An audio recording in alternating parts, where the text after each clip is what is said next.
Welcome, everyone. This is our third session in our fall WAP research seminar series. As you all, I hope, are already familiar, WAP equips leaders and change makers with rigorous evidence-based strategies to advance women and gender equity. And the very important role of this seminar in advancing WAP's mission is to connect our community with thought-leading scholarships, the cutting edge of scholarship that is important to gender equity. I am currently co-directing the Centers for Public Leadership and the Women in Public Policy program. I am faculty here at the Harvard Kennedy School. I am a longtime member of the negotiation community, so I have to share a very special enthusiasm about today's presentation. But before we start, we wanted to offer a virtual land acknowledgement to honor local indigenous communities on the land where Harvard University sits. The WAP team have posted the link of our land acknowledgement into the chat, and we encourage all of you to explore the resources that are provided along with the statement. Our seminar this fall has been organized to explore how gender researchers, policymakers, and practitioners can commit to strengthening focus on intersectional research and perspectives. We will explore how gender intersects with other social identities, including race, class, national origin, culture, disability, parental status, and sexual orientation, among other important status-linked social identities.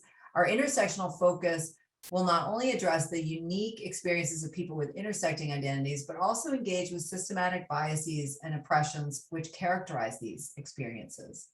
Many of the researchers we are featuring in our seminar are also featured in our gender action portal, which is well worth checking out.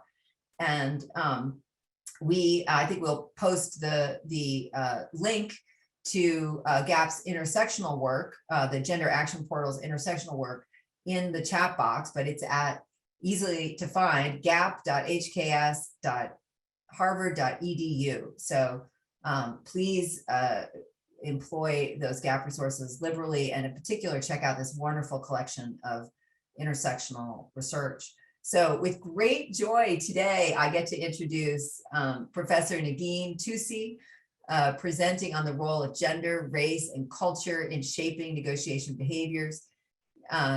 Professor Toosi is an experimental social psychologist with a special focus on diversity and intergroup relations. Her research deals primarily with the social identities of race, gender, and religion, as well as the intersections among them. She has a bachelor's from Stanford, Masters and Ph.D. from our cousin institution, Tufts, and she did her postdoc at Columbia Business School, followed by a position at Technion. She's now an assistant professor of psychology at California State University, East Bay, and is currently researching the question of how knowledge affects a person's motivation to stand against prejudice. She is doing, I just want to say informally, she is doing some really, really important work in the negotiation field. There's been she's one of the important scholars on gender negotiation, but really advancing what is a mature conversation on gender into critically important new directions of which are characterized by intersectional perspectives. So this is a really a joy and an honor, as I mentioned, to be welcoming her today. Dr. Toosi will present for 45 minutes, and then we'll have 15 minutes for questions from our virtual audience. We ask that you hold your questions until the end of the talk. Those who have a question will have an opportunity to be unmuted to ask your question aloud. We do ask that any audience questions be brief, be on topic, be posed in the form of a question, and related to our presenters' research. My colleague, Katie Omberg, will be managing. She'll facilitate the Q&A for us at that end of the session. So thank you to Dr. Toosi, Professor Toosi, and to all of you who are attending. And now, please join me in welcoming our speaker. Thank you so much. That was such an incredible introduction. I'm really honored.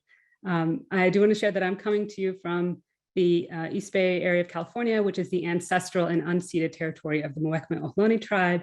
And they have asked us to be good stewards of the air, the land, the waterways, the native plants, and the animals. And I extend that invitation to all of you, wherever you are, because we do share the same planet, to be good stewards of it. So it's an honor to be here, and I'm just really excited to share some of this work with you. Today, I'm going to be talking about some things you might actually be familiar with. I do see some familiar faces in the crowd. So some of you may have already known a lot about this stuff. So we're just going to move through it. And I hope you enjoy the new spin. There's always a lot of interesting things going on. So people hear the word negotiations and they're often very nervous about it. It has a connotation of competitiveness and combativeness that makes people uncomfortable. But what I like to always start with is to say that negotiations are ubiquitous, that they are common, they are everywhere. And I like to define them as whenever a negotiation is whenever two or more parties make joint decisions on how to arrange resources or responsibilities. And there are a lot of examples. For example, when you're splitting chores with your roommates or your spouse, right? Who unpacks the dishwasher, who puts the dirty clothes in the laundry, deciding who does what, right? That's a form of a negotiation. Getting a cell phone contract or negotiating the terms of your cell phone contract. This is actually something I recommend to students as a really low stakes way, just to practice a negotiation. Just call up your provider, AT&T, Verizon, whoever it is, and let them know that you're interested in getting a better deal. And often one phone call will get you, savings of however many dollars a month, right? That this is actually a way to try out a negotiation. Convincing a 4-year-old to do anything is a negotiation, right? I have a lot of intimate experience with this, right? I ask my daughter to eat her breakfast and she demands dessert instead. And, we go back and forth, and I tell her if she eats everything that I put in front of her, I'll give her a couple of gummy vitamins, and, we work it out, right? It's a negotiation, something that works well for both of us. She's not getting chocolate for breakfast, at least not every morning. So she's a really good negotiator. It's impressive. And finally, maybe most importantly for the talk today, and I think one of the most important areas of negotiation is job negotiations and job salary negotiations in particular. So the reason that I think a lot of research focuses on this is, and especially this aspect of negotiating for your job salary, is because it actually has a substantial economic impact. And I want to talk through this by giving the example of Chris and Jennifer. So we'll say that Chris and Jennifer are two hypothetical people. They start the same job, but Jennifer takes the initial salary offer of $50K, while Chris negotiates for a little bit more, $55K, $55,000. And that's their initial starting salary, but their subsequent salary raises are calculated as a percentage of their starting salaries. So the gap between them continues to grow. Let's say that they have a 5% annual raise. After 40 years, Jennifer is making $335,000 a year, while Chris is making $369,000 a year. And like when we're just throwing numbers around, that might not seem huge. Like that goes from a $5,000 gap at the beginning to a $34,000 gap at the end. But if you add up the total sum of extra wages that Chris makes during that time, and just because of this initial negotiation at the beginning, that's $604,000. That's substantial. And that's assuming that a lot of the other things that often happen along the way don't happen. It's assuming nobody has to take time off to care for children or to care for elderly parents, or there's not a global pandemic that affects women and men differently. This is just kind of consistently drawing those lines out to see what happens if everything else is stable. So there's that big gap already, the $604,000. Now let's say also that both put 10% of their income every year away towards retirement, which is fantastic. You should be doing that. At least some percentage of your income. It's good to save for retirement. So assuming, again, that there's consistency over time and that there isn't a major collapse of the economic order and or our social systems as we know it, and that the growth in the market stays consistent or stays at least the average that it's been since 2000. By the time they retire, Chris has $270,000 more by that. Now they're both doing well. I think in the big scheme of things, right? If we think globally, they're both substantially well off. However, there is this substantial gap between the two of them. That's $874,000 that Chris has as a result of this one-time job negotiation that Jennifer does not. So I ask you just to think about what you could do with an extra $874,000. For me, my first thought was how nice it would be to buy an island. So it actually turns out that you could buy a few islands with $874,000, and that would be a nice way to retire. Don't ask me how much time I spent looking up prices of islands for sale in preparing for this talk. It's actually embarrassing, but it was a nice tangent to think about. Yeah, so a lot of beautiful islands out there, folks. So going back to this example of Chris and Jennifer, in getting $50,000 while Chris is making more, she's making about $90,000 of what Chris makes. The actual gender wage gap between white men and white women is 79%. I use these names to kind of evoke white men and white women, but the gap that we tend to see is actually larger. And when we move beyond this kind of assumption of the races being white, we think about Black and Latina women compared to white men, the wage gap is actually worse. And here's some data from leanin.org. They collected looking at different racial categories: Asian women, white women, Black women, Native American women, and Latinas compared to white men. And you see that each group has a substantial gap, again, in comparing to white men for the same amount of work. And one of the ways that we have used to kind of help people imagine that is this idea of equal pay day, right? Which is the number of days women have to work into the next year to earn as much as white men.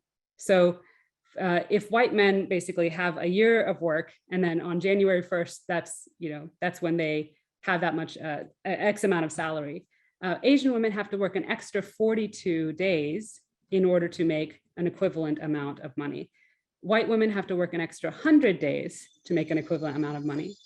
Black women, 226 days. They're working into August, well past the halfway point of the year, to reach parity. And finally, Latina or Hispanic women have to work into November, all the way into November, in order to be to get parity with what white men are paid.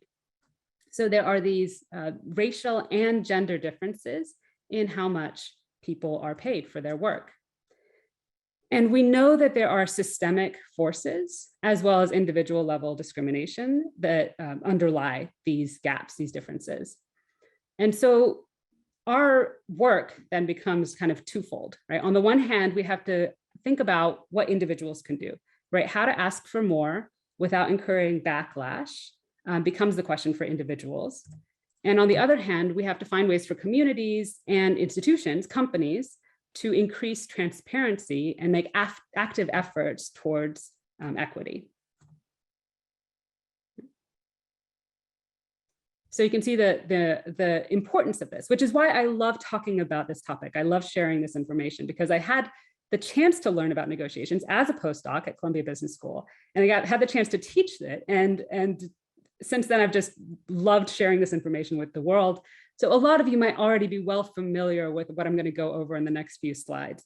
I'm basically going to try and define some key terms around negotiation and give us a chance to practice it. So if you want to do a raise of hands to show me in the participants window, how many of you have already gotten a chance to take a class on negotiation or do a session?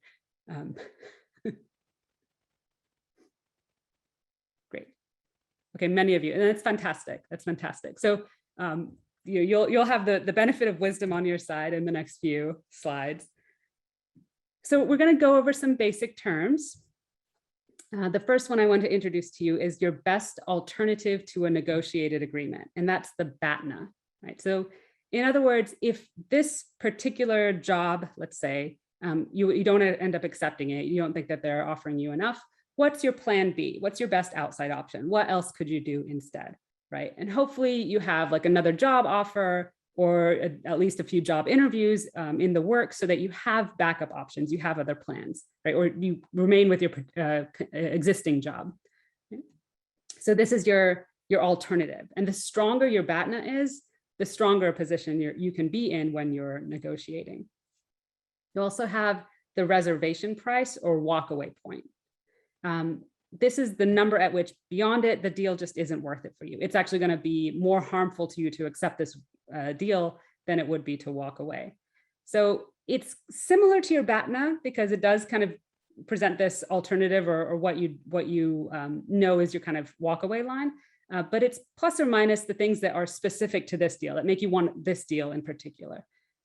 So there might be that, your BATNA is a job location in a very sunny environment by the beach, right? So that makes you be willing to maybe accept a little bit less money from that job offer than you would from this job offer, right? The boundary to the resentment zone, right? And maybe one of the most important things, particularly when you're going into a job negotiation, is to keep this in mind, your target price, your aspiration point, right? So this is what you're aiming for, what you really want to get. This should be something that is ambitious yet realistic. That's the key phrase to keep in mind, right? You want to aim high and you want to focus on that number as you're going into the negotiation, but you can't just pluck a number out of thin air, right? It has to be something that doesn't come off as highballing or doesn't come off as ludicrous. So that's why you have to do your research. And I cannot underestimate or undervalue the importance of doing research. I have a relative who negotiates with Broadway musicals and Broadway locations for a living. And I asked him how much research goes into it. He said for one negotiation, our team will do months of research leading up to a negotiation that itself might take an hour, right? So he very much emphasized the importance of doing research. Now, there's a lot of resources online where you can look up average salaries for different types of jobs, different types of locations, different levels. So there's also using your networks to ask around. I think this is where the aspect of community or culture, culture in the smaller sense comes in, is that we have to encourage a culture of transparency around these things so that we are sharing these things, because hiding the numbers often ends up detracting from efforts to build more equity for women and people of color. So I've covered BATNA, I've covered reservation price, I've covered target price. And the final thing I want to share is the idea of the bargaining zone or the zone of potential agreement, the ZOPA. For another acronym. And this is the space between two parties' reservation points. So again, the reservation points is beyond it, the deal isn't worth it for you. And their reservation point beyond it, the deal isn't worth it for them. So anywhere between those 2 points is where you could both come up with a number that would make both of you happy, that would put you in a better position than you are already. So that's the ZOPA. I'm going to do a little illustration to help us visualize these numbers. Visual tools are always very happy for me. So helpful for me, sorry. So the candidate line is up at the top, the company line is down at the bottom. We've got these numbers along the way. So thinking about it from the job candidate's point of view. So their target price might be something that they know a fellow student of theirs from their same program has gone out, gotten a job at a similar kind of place. They have a comparison, they have a number, and they're hoping to get something similar along those lines. Maybe they have the best alternative to that negotiated agreement. Their BATNA is an offer that is maybe it's good in some ways. It's not quite as ideal, but it does offer training. So they're willing to accept $55,000 for that because they know they're going to get some benefit out of it. But outside of that, for this job that they're thinking about in particular, their reservation price is $60,000, right? They don't want less than that because it's just not worth it for them.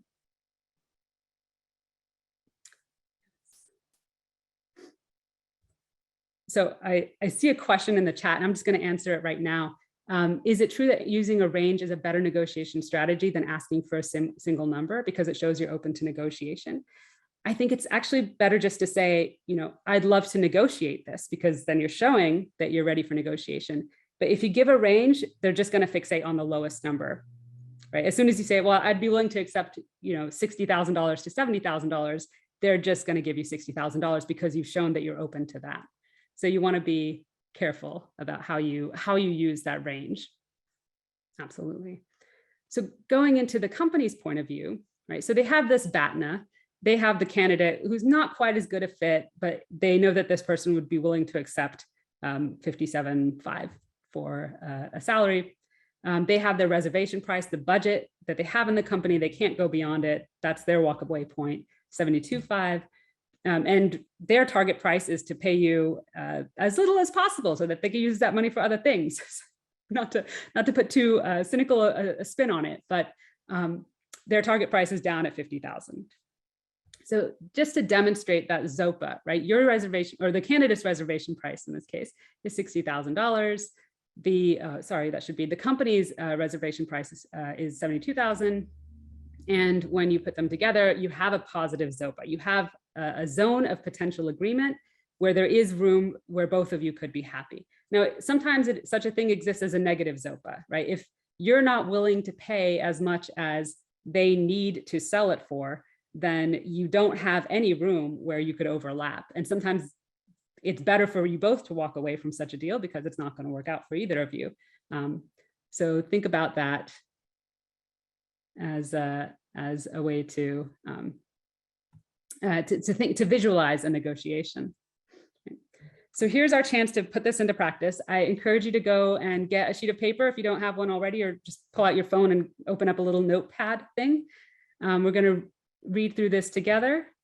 And I want you to visualize yourself in the situation, and I'm going to ask you to write down some numbers.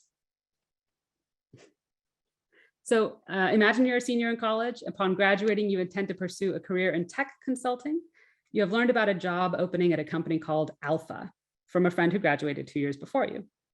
Your friend has boasted about the rewarding experiences at Alpha and the smaller, more intimate working environment. Both of these aspects make Alpha a company you want to work for. Your friend offered to submit your resume and a personal recommendation if you're interested in the position. Alpha was impressed by your resume, which cites your prior work experience and other accomplishments. And after bringing you in for a series of interviews, Alpha made you a job offer. Congratulations. The hard work is behind you. You've got a job offer. That's fantastic. So here's the negotiation part. All the terms of your position have been worked through, except for one, your salary. Alpha's salary structure is very flexible and open to negotiation. To prepare for the negotiation, you've done a lot of research on average starting salaries in this industry. You've learned that new hires in consulting that have education experience similar to yours average about $60,000 a year. Around 70% of new consultants earn between $50,000 and $70,000. This is kind of that, sigma to sigma, with a low of $45,000 and a high of $75,000. If you reach a satisfactory agreement on your salary, you will accept the job offer and work for Alpha. If you do not, you will reject Alpha's job offer and instead take a non-negotiable job offer from Lambda, another consulting firm that will pay you the industry standard. So pull out that sheet of paper with a pencil or pull up your notepad. And again, at the top, I've reminded you that the new hires in consulting with a background similar to yours average around $60,000 a year. And the 70% of new consultants earn somewhere between $50,000 and $70,000. So I want you to answer these questions as we go. First of all, what is the highest salary that you will strive to get in this negotiation? In other words, what's the ideal or target salary you want Alpha to agree to?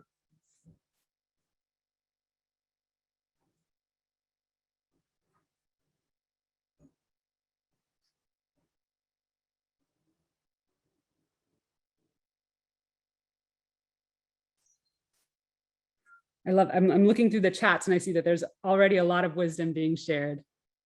That's fantastic. Okay. Second question, what's the lowest salary that you're willing to accept in this negotiation? In other words, what's the least you would agree to earn at Alpha before choosing to take the alternative job offer at Lambda? And this can be depending on your read of the situation. Number three, if you're given the opportunity to make the first offer in this negotiation, how much will you suggest that Alpha pay you as your starting salary?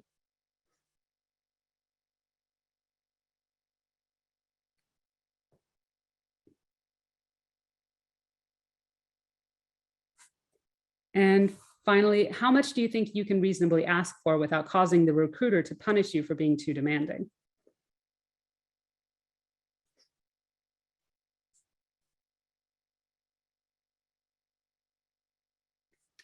So you've got these numbers now. The first one you might have recognized is your target salary. The second one is your walkaway point.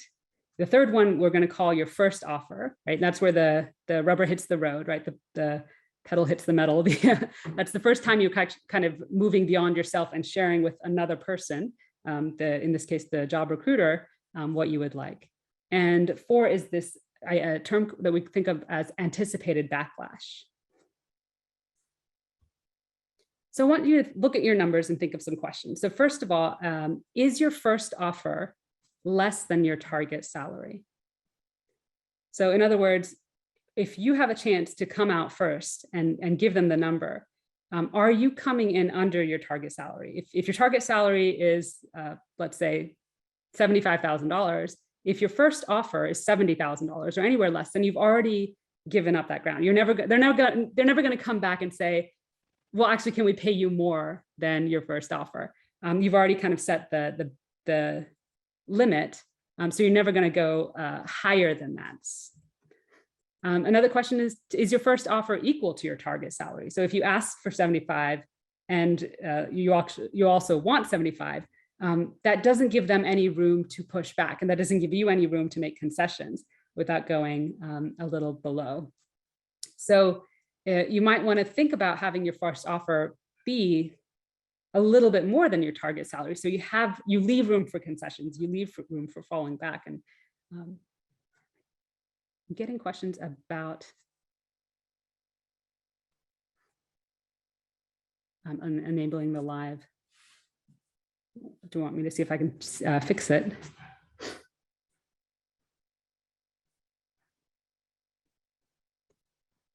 I'll try to speak a little bit more slowly, but I don't know how to activate the transcript from here. I'm so sorry.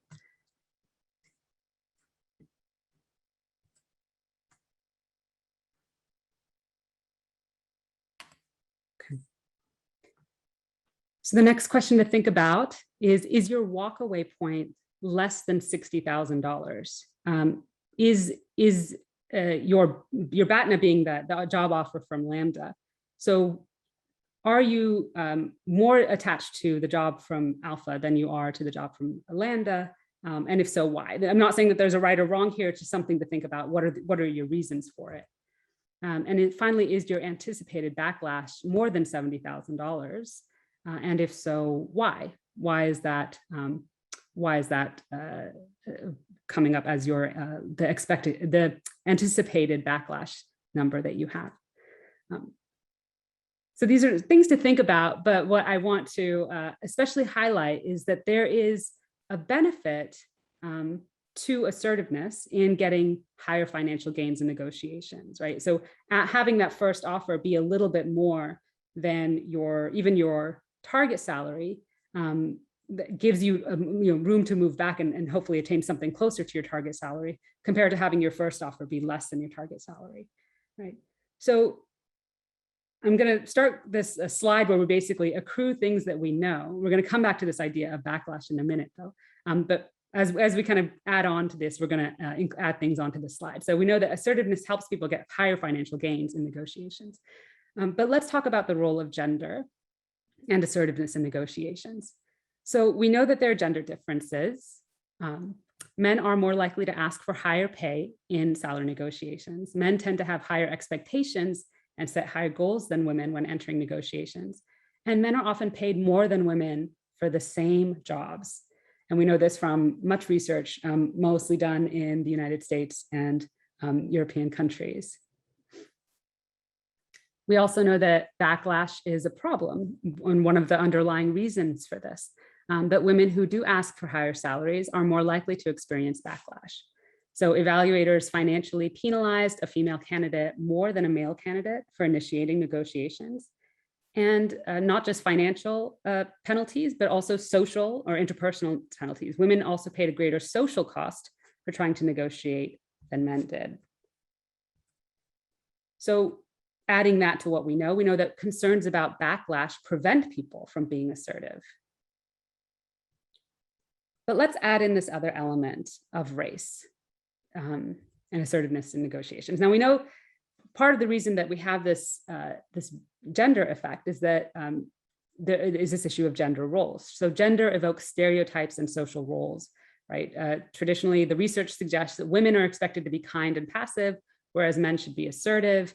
So requesting a higher salary is seen as an assertive behavior, and that is deemed appropriate and fine for men because it fits in with their social role, but it's seen as inappropriate for women to the extent that the social role of acceptance and passivity is attributed to women. Right. Someone posted in the chat, Kathleen, that women asking for a certain salary is seen as presumptuous as opposed to assertive. But at the same time that there are these gender stereotypes out there, these gender social roles, there's also racial stereotypes. So racial categories also evoke stereotypes and social roles. For example, prescriptive stereotypes, that is what people are expected to do. For Asian Americans, inhibit dominant behaviors, right? They suggest that Asian Americans should be submissive. And Black men and women also are vulnerable to these stereotypes as well. So Black men who show assertiveness risk being seen as threatening, and Black women, it's a very interesting kind of dynamic. It's written about in this from pet to threat literature, which is fantastic. So Black women are allowed to be sassy, but not ambitious. So it's fine to have a certain type of interpersonal assertiveness, but not an ambition type of assertiveness. And overall, Black job candidates are penalized for negotiating for higher salaries. So we see that racial stereotypes as well as gender stereotypes come into play. Now, when you combine race and gender together and you look at their intersections, you find that there are racial stereotypes that may contradict or reinforce gender stereotypes. So for example, Asian women and math skills or language skills, you see that the stereotypes about one category in one domain for the racial group are contradictory to the ones for the gender group and vice versa, right? And that's an example of contradiction of these category-based stereotypes. On the other hand, you have the categories of Asian women, the stereotypes reinforcing each other when it comes to submissiveness. So it's possible that combined racial and gender stereotypes plus the status hierarchy, which is this overarching thing that shapes a lot of this, may inhibit assertive behavior. Alternatively, though, racial minority women may actually behave more assertively than their male counterparts. And this brings us to the two kind of competing theories that we are looking at for understanding the research that I'm about to show you. So one is intersectional invisibility, and this is developed by Valerie Purdy-Vons and Richard Eibach, that non-white women may be able to negotiate assertively compared to non-white men without experiencing the same social backlash concerns as white women compared to white men. And part of their explanation for this is that to the extent that non-white women don't fall into the prototypical category of women or non-white people in people's minds, they kind of are at this intersection that allows them, that basically creates a little bit of invisibility in terms of how they're expected to behave or how the prescriptive stereotypes are applied to them. And so one possibility is that we have this intersectional invisibility explanation. Another possibility is we have this double jeopardy effect, which is that non-white women will negotiate even less assertively than non-white men or than white women due to the combination of racial and gender stereotypes, either being additive or multiplicative and basically exacerbating an existing inequality. So to test this, we had a number of people on Mechanical Turk, including white people, Asian people, and Black people. Now, in the publication, we only wrote about the white and the Asian participants. They asked us to simplify it. So, but I'm sharing with you the data from the Black participants as well, because I think it makes it much more complicated, and I love complicated things because it shows me how much I don't understand. And we had them basically do the same thing that you just did. They read about the job offer from Alpha. They came up with these numbers. Now, at the time, it seemed more appropriate to have the salary be 40,000. Inflation has driven things up since then. And then they reported their target salary and their walkaway point. The salary they would request in a first offer, and the salary they thought they could ask for without incurring backlash. I want to say right up front that there was no difference in their target salary, and there was no difference in their walkaway point by race or by gender or by the combination. So everyone aspired to the same thing, and everyone had their same limits, right, in terms of being willing to walk away. So we did not have differences in these kind of mental goalposts, these mental points at which people personally had set their limits or set their goals. Good question to Mitzi. We'll return to that in a minute. However, when we came to first offer, which again is that moment where you're first kind of articulating this to another person, we saw that there was this difference, so that there was this gap, so that white males were asking for more than white females, but we didn't see the same gap in Asian males and Asian females. And really, if anything, we saw that Asian females were asking for more and were not significantly different than what white males were asking for. So the gender, this kind of gender gap that we've traditionally seen in a lot of this research that was performed on predominantly white populations was not there when we pulled it out by racial group, specifically among Asians. However, among Black American males and females, they did show the same direction of effect as the white participants did. And what's more, you can see that the number for Black females is actually quite low. So we see that there's kind of both the intersectional invisibility effect happening on the one side and the double jeopardy effect happening. This is the mediation effect from the published paper. I only include Asian and white in the diagram, but the Black participants look very much like the white participants. There wasn't a difference between them. So what happened largely was that it was driven by backlash. That first offer amount was driven by concerns about backlash. So in summary, white women tended to negotiate less assertively compared to white men. Black men and women show the same pattern. However, this pattern did not apply to Asian Americans. And first offers were mediated by concerns about backlash. So what we know so far, let's add to this slide. We're adding that social roles that permit assertiveness protect people from backlash. Right? So something about assertiveness, what makes it possible to show this assertiveness and be allowed to do so within your social role. And that brings us to this third element that I want to now add. So it's gender times race times culture and assertiveness in negotiations. So cultures define values. Different cultures emphasize different values and practices. The one we're going to focus on here is individualism versus collectivism. In the US, Australia, and Western Europe, independence, agency, and assertiveness are highly valued, right? And you can glean this from looking at our media, the commercials, the catchphrases, the types of things that are valued, the types of things that make somebody a hero, right? What we're holding up as examples of valor or bravery, right? Are focused on independence, agency, and assertiveness. In Korea, China, Peru, and other countries, communion, relationships, and harmonious approaches to conflict resolution are highly valued. So the value there is on interpersonal and relational aspects. So what happens is that identities get mapped onto these cultural values. For high status groups within each society, the social roles for that group are more aligned with that society's core cultural values and practices. In individualistic societies, men, who tend to be higher status, are stereotyped as agentic and independent and assertive, And women are seen as communal and warm and maternal and nurturing. But in collectivist societies, men are stereotyped as communal and women are allowed to be or given the role of being agentic and assertive and independent. And as status level changes, right, from situation to situation, social expectations for and backlash toward a group also change. So this is like, none of this is essentialized, right? None of this is inherent to biology.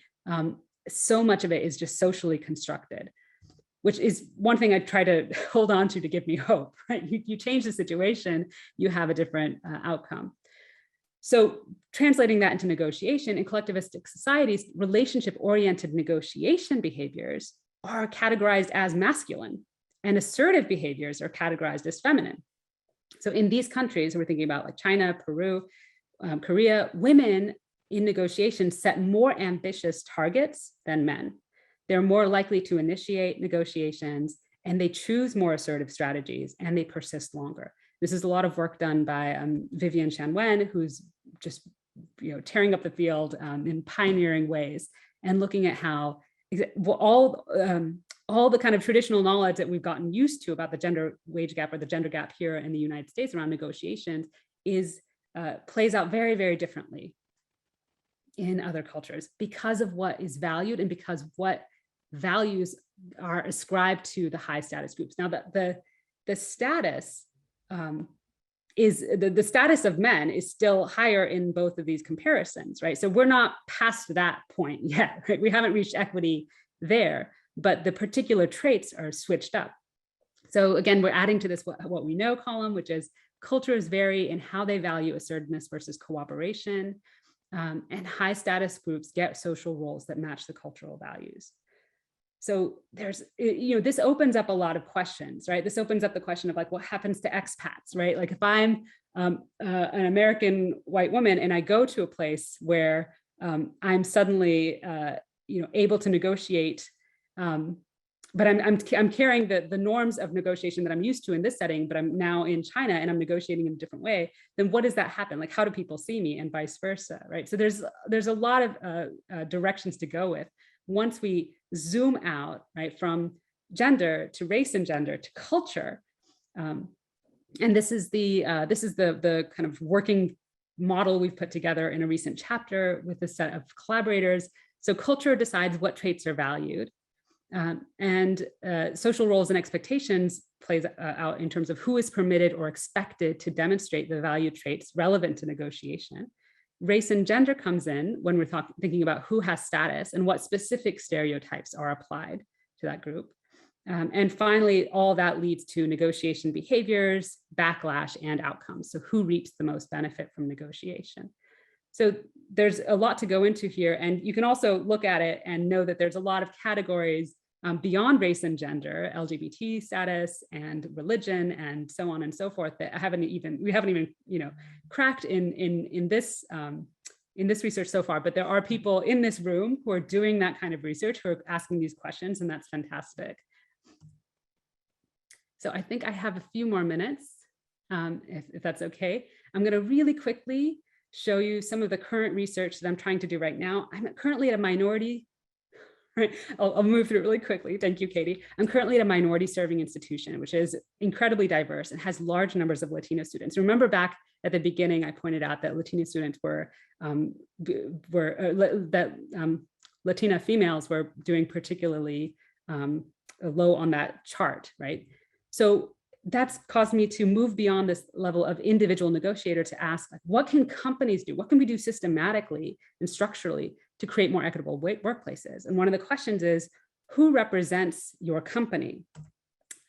So I'm looking at when we're inviting our Latina students to think about negotiations, who are they imagining negotiating with? And is there a way to have the face of your company be somebody who invites a more equitable approach to negotiation, more comfort among this particular group, Latina females, in terms of negotiating more assertively? So I had students both from Cal State and from MTurk, very different populations, consider a hypothetical negotiation and then answer questions about their comfort. This is very explicit. What's your level of comfort negotiating with your job salary, with each of the following?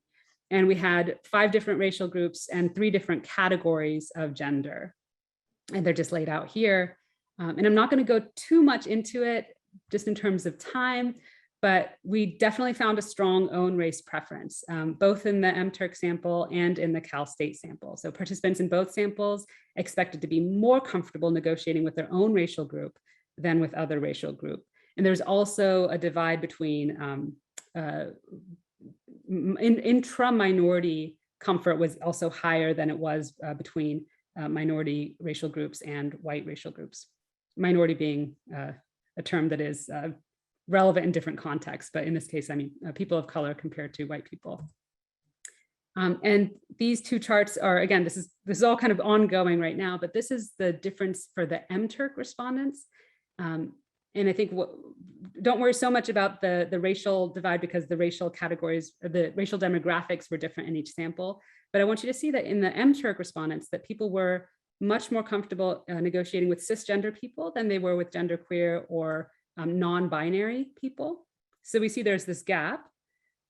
However, with the Cal State students, we see that there was actually an interaction, so that women anticipated feeling more comfort with a female or genderqueer partner than they did with a male partner, whereas men anticipated equal comfort regardless. So that the patterns were very different. And that suggests that there's something else going on in terms of political orientation, in terms of age, in terms of contact. So there's definitely more research that we want to do. But the key takeaway that, the key kind of direction that we're hoping this research moves in is for companies who want to increase the diversity of their workforces and the equity of their payrolls, they have to put more careful thought into who is representing the company during the hiring process. While we're doing this continued research, in the meantime, for all the rest of us individuals, it's important to practice negotiating and continue talking about these things. So I'll stop there. And I want to thank my collaborators who are all fantastic, and my research assistants. And I want to thank you for listening. So I'll pause there. Sorry for going over time. You are, apologies, that's on me. You are more than welcome. People are super excited. Like the chat was going crazy. And if you have a question, I'll give it to you first. But if any of you joining us online have any questions, please, I encourage you to go down to the reactions tab and hit the raise hand. That way I'll know you want to ask a question. For some, depending on if you haven't updated your Zoom recently, raise hand might be under the participants tab. Also, before we lose track of it, Dr. Toosi, I see people are asking for your handles to follow you. Feel free to drop that in the chat. And with that, I am going to, let's see here. I'll let Iris have the first question, who's sitting right behind me in the case room. I'm going to spotlight it in a second. Okay, thank you so much for this super interesting presentation. So I'm an economist, and I'm going to ask you a question that you may not have an answer to, but I'm super curious. To what degree you think the patterns that you have identified are being internalized by people, lead to self-stereotyping? So it's not something we normally study in negotiations, but in economics, we have these experiments where everyone is not anonymous, nobody knows who I am, so there's no social backlash. And we're finding that particularly gender stereotypes, for example, to some degree are already being internalized by people, which of course is particularly worrisome, but not surprising given the environment. Have you looked at this for race or for intersectionality? I love that question because it really gets at how like human beings are developmental beings. Like we are changing, we're constantly growing. And if you spent your whole life being rewarded for this kind of behavior and punished for this other kind of behavior, even if you're in an anonymous kind of situation, it's so much of your kind of fundamental sense of self has been shaped by a lifetime of that kind of conditioning is maybe the wrong word for it, but I think this is something that we often don't incorporate into our conversations, is that is just understanding the dynamic and the span of development and shaping of self of human beings across time, and how even in these kind of anonymous settings, like that inherent, what I've been trained to do by my society and my family and everybody my whole life is like, it's still going to come out, even if I am anonymous. Though there's some element of it that will change, that will continue to shift, right? That we're also responsive, we're also dynamic, we're also changing. So I think that's the kind of project that I love, but it would require going deeper into to understand, like, what is it that helps people respond to the situation and change and know how far they can go before not only kind of the social boundaries are enforced, but also their kind of personal sense of self and who they are. This is a fantastic topic, and I love economists. I work very closely with some, so I think it's really important, the work that you do. I love that. Some of my best friends are economists.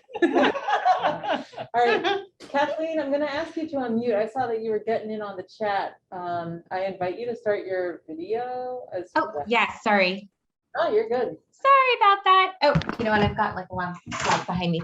So this is fascinating discussion. I work in civil service, so it's a little bit different because there's not negotiations that are happening, but I would love to hear more if you have any information about kind of how corporate culture and societal expectations impact how employees are receiving job employment within the civil sector.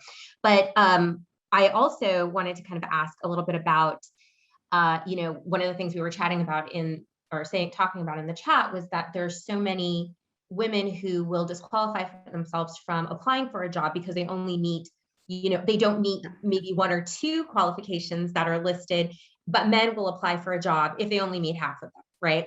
And I was wondering, how much does that factor in once a woman, maybe does apply, those women who do get past that hurdle and do apply, how does that factor into where their starting point is for salary? Because I could see where women would diminish their value based on the fact that they may not have all of the job qualifications, but men still will go all in.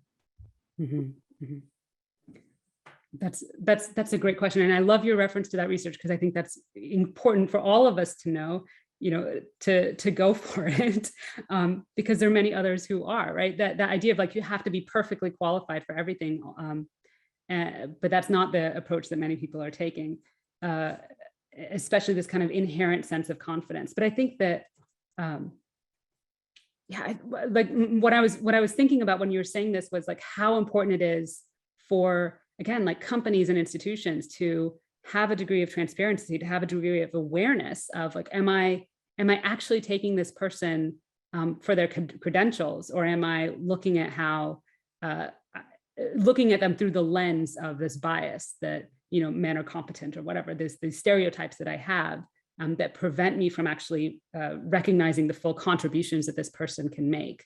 So this is, incredibly important. I don't know if I answered your question, but I think this is again, I think this ties into this theme again of like, this is a social situation. Like this isn't, there's physical realities, right? Like the atomic number of lithium is like a physical reality. And then there's social realities. Social realities can be changed, and it requires us to work as individuals and to change our institutions to think about how we can establish more equity and work for a better, more just and prosperous human civilization.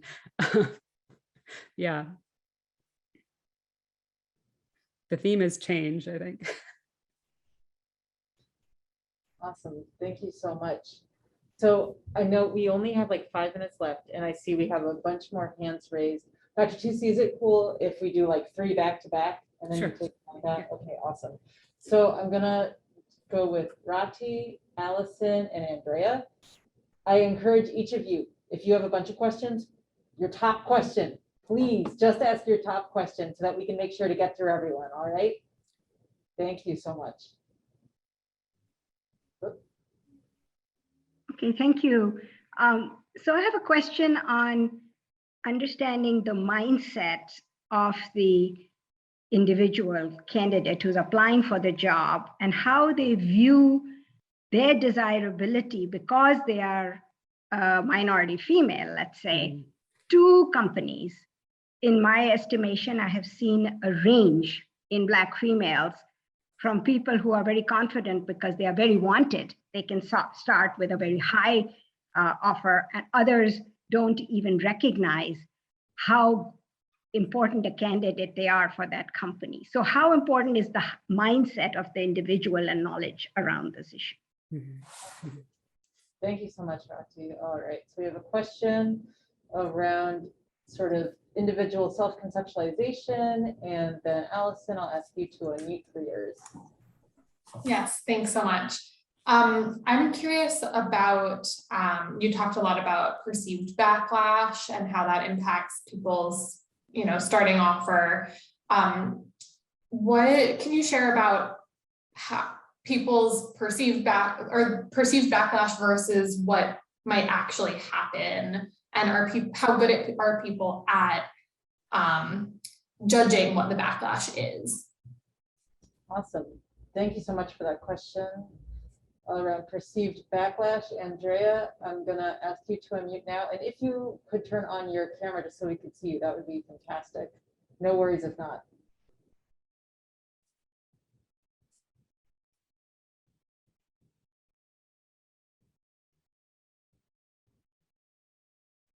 Let's see, and you should be getting a little message that says the host is asking you to unmute. So just go ahead and click on that. There you go. Okay, great. So my question is,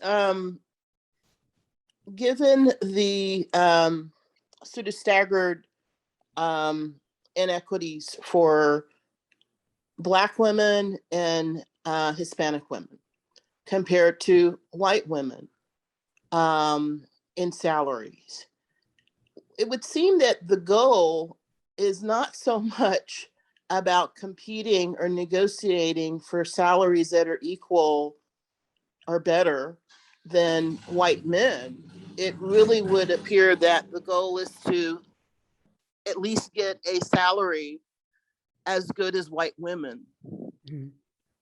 So I just, yeah. What are your thoughts on that? How does that play out? If you are hiring and a white woman is making a salary still below white men, is that used as sort of the ceiling for women of color? Awesome. Thank you so much for your question on sort of where the relative. Sorry for the background noise. No, you're good, of where people will max out. So Dr. Toosi, I'll hand it back to you. Oh, fantastic questions. Wow. So in response to the one about perceived backlash versus actual backlash, now people actually, as it turns out, research shows that they're really quite good at assessing the kind of backlash that they're going to get, and they do adjust accordingly. Like you have a lifetime of experience that goes into this, and people are actually quite accurate. But that backlash takes a number of different forms. It can take, the form of how much they're willing to pay you. It can take the form of whether or not there's somebody who's willing to mentor you, who's willing to sponsor you, who's willing to push for you to be promoted, who's willing to invite you to take on the big clients, the big tasks that are going to get you more visibility and chances to advance. And so, yeah, there's a lot there. In terms of Andrea's question around setting, does basically, like, what's our goal, right? What's our threshold? Is the amount of money that white women are paid set the kind of threshold or the ceiling, if you will, for Black and Latino women for what they're trying to get, even as the equity gap between Black women and Latino women and white men is so large, it's maybe less of a gap to white women. And I'm sure that there's some kind of reasoning around that going on in terms of how little companies are willing to pay, or how much they're trying to get away with not paying people, to put it cynically.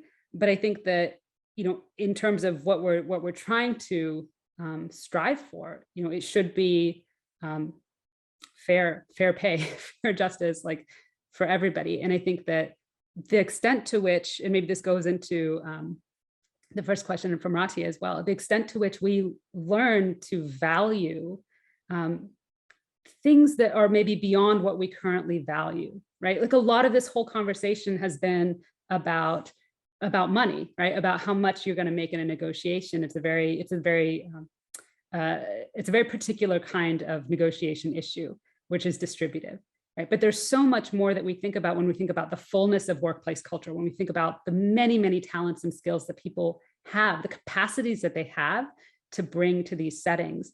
And if we as a society, but if we as companies learn to recognize and value what every individual brings, then it shifts beyond like, are we comparing women to women from different racial backgrounds, and it shifts to the point of like, how do we really, really treat all of our workers and create this inclusive and again equitable setting so that they bring the best of themselves, right? And they can share the best of themselves, their organizing skills, their communication skills, their nurturing skills, the things that we need to value, but we don't currently as a society. And so I think we need to shift our entire mindset, frankly, to move to the role of recognition. This is maybe like a little political philosophy from like Charles Taylor, like this idea of like recognition and valuing of every individual and the capacities that they have and the capacities they're developing at any given point along our spectrum of human development. Negin, thank you so much. What a beautiful note to end us on.